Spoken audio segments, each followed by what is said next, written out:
നമസ്കാരം. നമസ്കാരം. ഉണ്ണിച്ചേട്ടനെ കുറിച്ച് ഒരുപാട് ഓർമ്മകൾ. അത് ഈ CD കാസറ്റിന്റെ സമയങ്ങളിൽ, CD ഇറങ്ങുന്ന സമയങ്ങളിൽ ഉണ്ണിച്ചേട്ടനുള്ള കാസറ്റിൽ ഞാൻ പങ്കെടുത്തിട്ടുണ്ട്. സ്റ്റേജ് ഷോകളിൽ ഞാൻ പരിപാടികൾ ചെയ്തിട്ടുണ്ട്.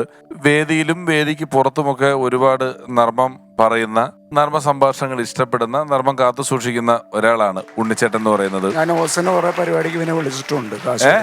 ആണല്ലേ? കാശ് കൊടുക്കാതെ വന്ന് ചെയ്തിട്ടുണ്ട്. വിളിച്ചിട്ടുണ്ട്. വന്ന് ചെയ്തോ? വന്നു. പിന്നെ അല്ല, തിരിച്ചുകൊണ്ട് എൻ്റെ അന്ന് ഞങ്ങളുടെ വീടിനടുത്തൊരു CD വാടകയ്ക്ക് കൊടുക്കുന്ന ഒരു കടയുണ്ട്. ഉച്ച സമയത്തൊക്കെ ഞാൻ അവിടെ പോയി ഇരിക്കും. അവിടെ ഞാൻ പോയിരിക്കുമ്പോൾ അവിടെ എടുത്തു കൊടുക്കാൻ ഒരു പെങ്കൊച്ച് നിൽപ്പുണ്ട്. അപ്പോൾ വെറുതെ അതിനെ ഇങ്ങനെ നോക്കുമ്പോൾ അവിടെ ഒരു CD എടുത്ത് തന്നിട്ട് ഇങ്ങനെ വാടകയ്ക്ക് കൊടുക്കുമ്പോൾ ആ CD കൊടുത്തിട്ട് ഈ പുള്ളിക്കാരത്തി ഒരു വല്ലാതെ ചിരിയിരിച്ചു.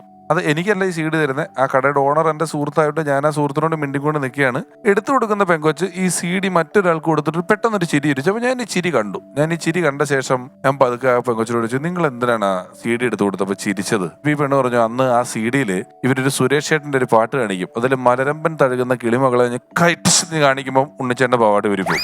ആ സീൻ ഓർത്തിട്ടാണ് ചിരിക്കുന്നതെന്ന് പറഞ്ഞു. അത് എങ്ങനെ ഉണ്ടായതാണ് ഉണ്ണിച്ചേട്ടാ? ആ സീൻ നിങ്ങൾ എങ്ങനെ ക്രിയേറ്റ് ചെയ്തതാണ്?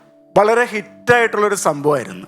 ഞാനും ടിനി ടോമും കൂടി ചെയ്തൊരു സംഭവം. അതിൽ ഒരു വലിയ അബദ്ധവും നമുക്ക് പറ്റി. തൃശ്ശൂർ നടത്തറ എന്ന് പറഞ്ഞ ഒരു അമ്പലത്തില് പ്രോഗ്രാമിന് പോകുവാണ്. അപ്പൊ ഞാൻ അവിടെ എന്തോ കുറച്ച് വൈകിട്ടാണ് എത്തിയത്. അപ്പൊ നമ്മൾ ഇതിന്റെ ഈ ടൈറ്റ്സ് ഇടും, കാരണം ഈ പാവാട അഴിഞ്ഞു പോവാണല്ലോ. അതിടാൻ ഞാൻ മറന്നുപോയി. അപ്പൊ ഇങ്ങനെ ഞങ്ങൾ കളിക്കണം. അപ്പൊ ആരൊക്കെ ഉണ്ട്? പക്രു ഉണ്ട്, ജോർജ് ചേട്ടനുണ്ട്, നാവർഷൊക്കെ ഉണ്ട്, എല്ലാവരും ഉണ്ട്. അപ്പൊ അന്ന് നമുക്ക് ഇതുപോലത്തെ ലൈറ്റ്സുകളൊന്നുമില്ല. ഹാലജൻ ഇങ്ങനെ വച്ച് അടിച്ചു വെച്ചേക്കുക. മലരമ്പൻ തഴുകുന്ന കിളിമകളെ പാവാട അഴിഞ്ഞു പോയി. ലൈറ്റ്സ് ഇടാത്തതുകൊണ്ട് എന്താന്ന് ഊഹിക്കാമല്ലോ. അപ്പൊ ഞാനിത് ശ്രദ്ധിക്കണില്ല. ഞാനപ്പം ഇങ്ങനെ വന്നിട്ട് ഇത് പെണ്ണുങ്ങളുടെ ഒരു മുള വെച്ച് ഇങ്ങനെ തിരിച്ചേക്കുക. ഇത് സ്ത്രീകള്, ഇത് പുരുഷന്മാര്. അപ്പൊ ഞാൻ പെണ്ണുങ്ങളുടെ അവിടെ ഒന്ന് കളിച്ചോണ്ടിരിക്കുക. മലരമ്പൻ തഴുകുന്നു. അപ്പൊ ഇവിടുന്ന് ബാക്കിൽ നിന്ന് കുറെ ചിരി കേൾക്കാം. ജോർജ് ചേട്ടന്റെ ജോർജ് ചേട്ടന്റെ ചിരിയൊക്കെ അറിയാലോ. ഇത് കഴിഞ്ഞപ്പോഴാണ് ഞാൻ താഴത്തേക്ക് നോക്കണത്. ഞാൻ ഓടിക്കളഞ്ഞു ബാക്കിലേക്ക്.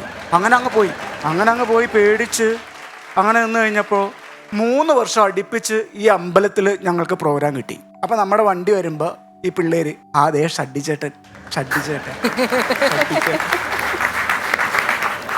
അതാണ് എൻ്റെ കലാജീവിതത്തിൽ എനിക്ക് പറ്റിയിട്ടുള്ള ഏറ്റവും വലിയൊരു അബദ്ധം. അത് മാത്രമേ ഉള്ളൂ. എന്തിനധികം പോരെ, ധാരാളമില്ലേ? അതുപോലെ ഈ അന്ന് ഉണ്ണിച്ചേട്ടൻ ഒരു SI വരും. ഉണ്ണിച്ചേട്ടന്റെ പ്രധാനപ്പെട്ട ഐറ്റം ഒരു പോലീസ് സ്റ്റേഷന്റെ ഐറ്റം ഉണ്ട്. അത് പോലീസ് സ്റ്റേഷൻ വെർഷനായിട്ട് ഇറങ്ങും. ഈ കൊല്ലം ഒരു പോലീസ് സ്റ്റേഷൻ, അടുത്ത കൊല്ലം വേറെ പോലീസ് സ്റ്റേഷൻ, അതിനപ്പുറം വേറെ പോലീസ് സ്റ്റേഷൻ. ഈ എല്ലാ പോലീസ് സ്റ്റേഷനിലും ഒരു ഇങ്ങനെ കുനിഞ്ഞു പിടിച്ച് ഒരു വടിയും പിടിച്ചിട്ട് ഉണ്ണിച്ചേട്ടൻ്റെ ഒരു SI കഥാപാത്രം അന്ന് വളരെ പോപ്പുലറായിട്ട്, അതായത് വരുമ്പോൾ തന്നെ ചിരി കിട്ടിക്കൊണ്ടിരുന്ന SI കഥാപാത്രമുണ്ട്. പിന്നെ എല്ലാവരെയും ഞെട്ടിച്ചുകൊണ്ട് ഉണ്ണിച്ചേട്ടൻ ഈ മലയാളത്തിൽ ഇതുവരെ ആരും ഫിഗർ ചെയ്തിട്ടില്ലാത്തൊരു നടന്റെ ഫിഗർ ചെയ്യുമായിരുന്നു, ബ്രൂസ്ലി. അതായത് ആ ബനിയൻ അങ്ങ് അടിച്ചു കളഞ്ഞിട്ട് ഒരു ടൈറ്റ് കറുത്ത ലൂസ് പാൻറ്റും ഇട്ടിട്ട് തണ്ണിമത്തങ്ങ തലേ വെച്ച പോലത്തെ ഒരു വിഗും വെച്ചിട്ട് പറഞ്ഞിട്ട് ഒരു 2 സ്റ്റെപ്പ് ബ്രൂസിലെ കാണിക്കും. കറക്റ്റ് ബ്രൂസിലെയാണ് ഫിഗർ പിടിച്ചു കഴിഞ്ഞാല് അല്ലേ? ഈ ബ്രൂസിലിയുടെ ആശയം എവിടുന്ന ഉണ്ണിച്ചേട്ടാ കിട്ടിയത്? പ്രൊഡക്ഷൻ മിസ്റ്റേക്ക് ആയിരിക്കാം നമ്മുടെ ഫിഗറിന്റെ. ഉണ്ണിച്ചേട്ടാ എത്ര വർഷമായി? എങ്ങനെയായിരുന്നു മിമിക്രിയിലേക്കുള്ള തുടക്കം? ഞാൻ ഈ ബാലജനസഖ്യം വേദികളിലൂടെയാണ് മിമിക്രിയിലേക്ക് വന്നത്. അപ്പം അന്ന് സ്കൂളിൽ പഠിക്കുന്ന കാലഘട്ടത്തിൽ നാടകം കളിക്കും, ഫാൻസി ഡ്രസ്സ്, മോണോ ആക്ട്, ഇതൊക്കെ ഉണ്ട്.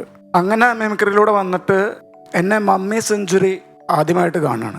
അദ്ദേഹമാണ് എന്നെ പ്രൊഫഷണലായിട്ട് കളിപ്പിക്കുന്നത് മിമിക്രി.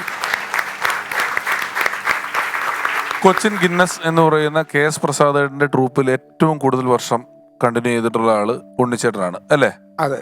അതിന് പ്രസാദേട്ടനും വളരെ വ്യക്തിബന്ധം കാത്തു സൂക്ഷിക്കുകയും ഉണ്ണിച്ചേട്ടന്റെ ഒരു കാര്യം വന്നു കഴിഞ്ഞാൽ അതില് പക്ഷെ വേറൊരു കാര്യമുണ്ട്. ഇപ്പൊ ഞാനിപ്പോ ഈ വേദിയിൽ വന്ന് നിൽക്കാനുള്ളൊരു കാരണവും കൂടി പുള്ളിയാ. കാരണം നമ്മളെ ആരെങ്കിലും കണ്ടാൽ ഒരാൾ കണ്ട തിരിച്ചറിയുന്നതിന്റെ ഒരു കാരണം പുള്ളി തന്നെയായിരുന്നു. അതുകൊണ്ട് എനിക്ക് ഇവിടെ വന്ന് നിൽക്കാൻ പറ്റിയത്. അതെ. ഉണ്ണിച്ചേട്ടൻ മിമിക്രി അനുകരണമൊക്കെ ചെയ്യില്ലേ? ആണോ? ഞാൻ ഇതുവരെ കണ്ടിട്ടില്ല. അല്ല, ഞാൻ ചോദിച്ചു ഉണ്ണിച്ചേട്ടൻ ആരുടെയെങ്കിലും ശബ്ദം അനുകരിച്ചിട്ടുണ്ടോ എന്ന് വെച്ചാൽ നമ്മുടെ പ്രൊഫഷണൽ തുടങ്ങിയതിന് ശേഷം. ഇപ്പൊ അനുകരിക്കുമല്ലോ. അത് ചെയ്യാം. ഞാൻ പറഞ്ഞു ഉണ്ണിച്ചേട്ടൻ കോമഡി സ്കിറ്റുകളിൽ ഗംഭീരമായിട്ട് പെർഫോം ചെയ്യുന്നതല്ലാതെ ഞാനുള്ള ഒരു സ്റ്റേജിലും ഉണ്ണിച്ചേട്ടൻ ആരുടെയെങ്കിലും ഒരു ശബ്ദം നേരിക്കുന്നത് ഞാൻ കേട്ടിട്ടില്ല കേട്ടോ. എനിക്ക് വലിയ സർപ്രൈസ് ആണ് ഉണ്ണിച്ചേട്ടൻ ചെയ്യാന്ന് പറയുന്നത്. അത് പിഷാരടി പറഞ്ഞ കറക്റ്റാണ്. ഞാൻ ആ സമയത്തൊന്നും ചെയ്യില്ലായിരുന്നു. പിന്നെയാണ് ഞാനിങ്ങനെ ഒന്ന് രണ്ട് പേരുടെ ശബ്ദം, രണ്ടുപേരുടെ മാത്രമേ ഉള്ളൂ. ഏതെങ്കിലും രണ്ടെണ്ണം, അത് ഗംഭീരമാണ്. എന്നാ നമുക്ക് അന്തരിച്ചു പോയ മലയാളത്തിന്റെ കരുത്തനായ നടൻ മുരളിച്ചേട്ടന്റെ ശബ്ദം കേൾക്കാം. കേൾക്കാം.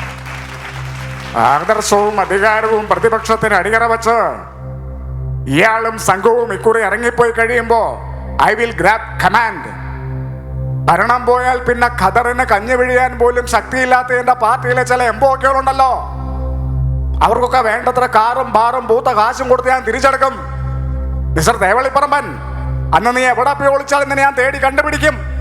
ശിക്ഷിക്കാനല്ല, പരിരക്ഷിക്കാൻ. ഇനി ആരെയാ വേറെ ആരെയാ ചെയ്യുന്നേ? ലാലു അലക്സിന്റെ ശബ്ദം. സൂസി, നീ എന്റെ അമ്മച്ചയെ തല്ലി അല്ലേടി? തിരിച്ചു തല്ലാൻ എനിക്കറിയാൻ മേല എന്നിട്ടല്ല, ഞങ്ങളുടെ സണ്ണിച്ചന്റെ ഭാര്യയായി പോയല്ലോ എന്നുള്ള ഒറ്റ കാരണം കൊണ്ട് ഞാനത് ചോദ്യം ചെയ്യുന്നില്ല. സണ്ണിച്ചോ, അമ്മച്ചയെ വിളിക്കടാ, നമുക്ക് നമ്മുടെ വീട്ടിലേക്ക് പോകാം. വാ അമ്മച്ചി.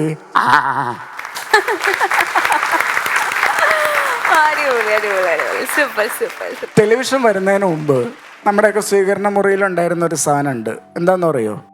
റേഡിയോ. അപ്പൊ ഈ റേഡിയോയിൽ നമ്മൾ ഇഷ്ടംപോലെ പരിപാടികൾ കേൾക്കാൻ വേണ്ടി ഇങ്ങനെ കാത്തിരുന്നുണ്ട് അല്ലേ? അതിലെനിക്ക് ഏറ്റവും ഇഷ്ടപ്പെട്ട ഒരു പരിപാടി രാമേന്ദ്രൻ സാറിൻ്റെ കൗതുക വാർത്തകൾ എന്ന് പറഞ്ഞൊരു പരിപാടിയാണ്. അത് ഇപ്പോഴത്തെ ജനറേഷന് ചിലപ്പോൾ അറിയില്ലായിരിക്കാം, നമ്മളെ പഴയ ആൾക്കാർക്കൊക്കെ അറിയാം. അപ്പം അതിങ്ങനെയാണ്: ആകാശവാണി, തിരുവനന്തപുരം, തൃശ്ശൂർ, ആലപ്പുഴ. കൗതുക വാർത്തകൾ വായിക്കുന്നത് രാമചന്ദ്രൻ. കിഡ്നിയുടെ കഥ. കഥ എന്തൊന്ന് കേൾക്കണ്ടേ? കഠിനമായ വയറുവേദന നിമിത്തം ആശുപത്രിയിൽ പ്രവേശിപ്പിച്ച രോഗിയോട് ഡോക്ടർ പറഞ്ഞു, നിങ്ങളുടെ കിഡ്നിക്കാണ് കംപ്ലൈൻറ്റ്, ഉടൻ തന്നെ ഓപ്പറേഷൻ വേണമെന്ന്. രോഗിയുടെ കിഡ്നി മുറിച്ചെടുത്ത് ഒരു പ്ലേറ്റിൽ മാറ്റിവെച്ചു. ഈ സമയത്താണ് അവിചാരിതമായി ഒരു പട്ടി കടന്നു വന്ന് ഈ കിഡ്നിയും കടിച്ചെടുത്തു കൊണ്ടുപോയത്. പരിഭ്രാന്തരായ ഡോക്ടർമാരും നഴ്സുമാരും ഓടിക്കൂടി പട്ടിയെ തല്ലിക്കൊന്ന് പട്ടിയുടെ കിഡ്നി എടുത്ത് രോഗിക്ക് ഫിറ്റ് ചെയ്തു. ഓപ്പറേഷൻ ഭംഗിയായി കഴിഞ്ഞു. കുറച്ച് നാളുകൾക്ക് ശേഷം ഈ രോഗി തിരിച്ചു വന്നപ്പോൾ ഡോക്ടർ തെല്ല് ഭയത്തോടു കൂടി തന്നെ ചോദിച്ചു, എങ്ങനെയുണ്ട്? രോഗി പറഞ്ഞു, കുഴപ്പമൊന്നുമില്ല. വേലിക്കരികോ സർവേക്കല്ലോ കാണുമ്പോൾ ഒരു കാലം അറിയാതെ പൊങ്ങിപ്പോകുന്നുവെന്ന്. നോക്കണേ കിഡ്നിയുടെ കഥ. അത്രേ ഉള്ളൂ. താങ്ക് യു സോ മച്ച് ഉണ്ണി. പഴയ ഓർമ്മകളൊക്കെ നമ്മുടെ പങ്കുവെച്ച് വിശേഷങ്ങൾ അറിയാൻ സാധിച്ചു. ഒപ്പം പെർഫോമൻസ് നേരിട്ട് കണ്ട് ആസ്വദിക്കാനും കഴിഞ്ഞു. ഒരുപാട് നന്ദി, സന്തോഷം അറിയിക്കുന്നു. ഒപ്പം ഞങ്ങളുടെ ഒരു സ്നേഹാദരം ഏറ്റുവാങ്ങണം. ഇത് അദ്ദേഹത്തിന് നൽകാനായിട്ട് രമേശ് ഏട്ടനെയും അശോക് ഏട്ടനെയും സ്റ്റേജിലേക്ക് ക്ഷണിക്കുന്നു, പ്ലീസ്. പ്രിയപ്പെട്ട ഉണ്ണിച്ചേട്ടനുമായിട്ട് ഒരുപാട് വേദികളിൽ പ്രോഗ്രാമുകൾ അവതരിപ്പിക്കാനുള്ള ഭാഗ്യം എനിക്കുണ്ടായിട്ടുണ്ട്. സാറ്റലൈറ്റ് ചാനലുകൾ, ഇപ്പോഴത്തെ ഈ ഡിജിറ്റൽ ഇന്റർനെറ്റ് മാധ്യമങ്ങൾ, ഈ സാറ്റലൈറ്റ് ചാനലിന്റെയും ഇന്റർനെറ്റ് മാധ്യമങ്ങളുടെയും ഇടയിൽ ഹോം എന്റർടൈൻമെന്റ് എന്ന് പറയുന്നത് VHS കാസറ്റുകളും കാസറ്റുകൾക്ക് തൊട്ടുപുറകെ കോമ്പാക്ട് ഡിസ്കുകളും CD-കളുമായി മാറി. ഈ CD-കളായിരുന്ന കാലഘട്ടത്തിൽ ഒരു CD-യുടെ കച്ചവടം നിയന്ത്രിക്കുന്നതിനകത്ത് വ്യക്തമായ മാർക്കറ്റുള്ള കലാകാരന്മാരിൽ മുൻപന്തിയിൽ നിന്ന ആൾക്കാരാണ് ഉണ്ണിച്ചേട്ടനൊക്കെ പടം ഉണ്ടെങ്കിൽ ആ CD കുറെ പേര് സ്വന്തമായിട്ട് മേടിക്കും. ഒരു കടയിൽ വെച്ചാൽ അത് ഒരുപാട് പേര് വാടകയ്ക്ക് എടുത്തുകൊണ്ട് പോയി കാണും. ഇവരുടെയൊക്കെ പ്രകടനങ്ങൾ മലയാളികൾ വെറുതെ കാണുക മാത്രമായിരുന്നില്ല, അതെല്ലാം കണ്ട് പഠിച്ച് മനഃപ്പാടമാക്കുകയായിരുന്നു. അത്രയധികം ഹാസ്യ സ്കിറ്റുകൾ, സിനിമകളിലെ വേഷങ്ങൾ, ഇതിലൂടെ എല്ലാം മലയാളികളുടെ മനസ്സിൽ സ്ഥിരപ്രതിഷ്ഠ നേടിയിട്ടുള്ള കലാകാരനാണ് ശ്രീ ഉണ്ണി S. നായർ. അദ്ദേഹം ഒരുപാട് മലയാളികളെ പലതവണ ചിരിപ്പിച്ചിട്ടുള്ള ഒരു കലാകാരനാണ്. അദ്ദേഹം ചിരിപ്പിച്ച ആ എല്ലാ ചിരികൾക്കും ഞങ്ങളുടെ ഭാഗത്തു നിന്നും ഒരു ചെറിയ ആദരവ്.